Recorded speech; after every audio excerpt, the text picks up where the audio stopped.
ఆంధ్రప్రదేశ్ శాసనసభకు సంబంధించి exit polls వస్తే కొంతవరకు క్లారిటీ ఏమైనా వస్తుందేమో. 4వ తేదీ ఎవరు కౌంటింగ్లో అధికారంలోకి రాబోతున్నారు అఫీషియల్ ఫలితాలలో అని చెప్పి చాలామంది ఎదురు చూశారు.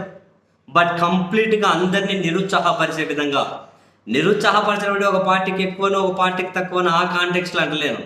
నేను రాత్రే చెప్పినట్లు చేతులు పైకెత్తేసి కాలు చంపి పడుకున్నారు, కంప్లీట్గా సేఫ్ గేమ్ ఆడారు.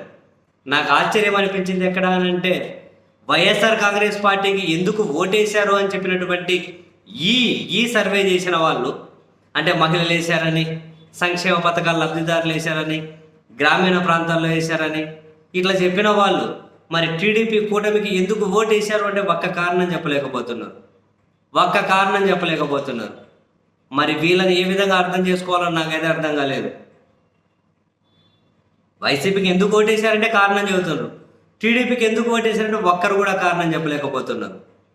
పైపెచ్చి ఇవి ఏవి కూడా నమ్మదగినవి కానే కాదు. 2019 అప్పుడు కూడా అందరూ కూడా అట్టర్ ఫ్లాపే. వైసీపీ గెలిచిన సీట్లకు దరిదాపుల్లో కూడా రాలేకపోయారు.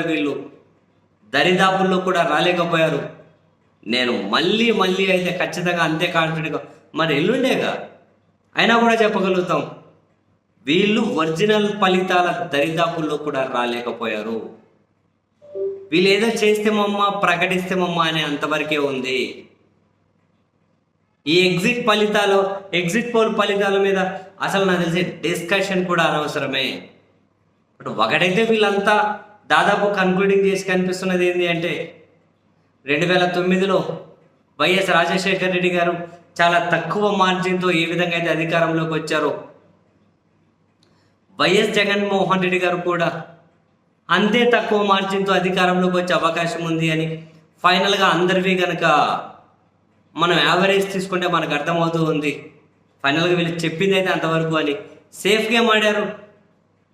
2019లో లాగానే ఈసారి కూడా ఎవరు ఒరిజినల్ ఫిగర్కి దరిదాపుల్లో కూడా రాలేరు. మీరు గుర్తుపెట్టుకోండి.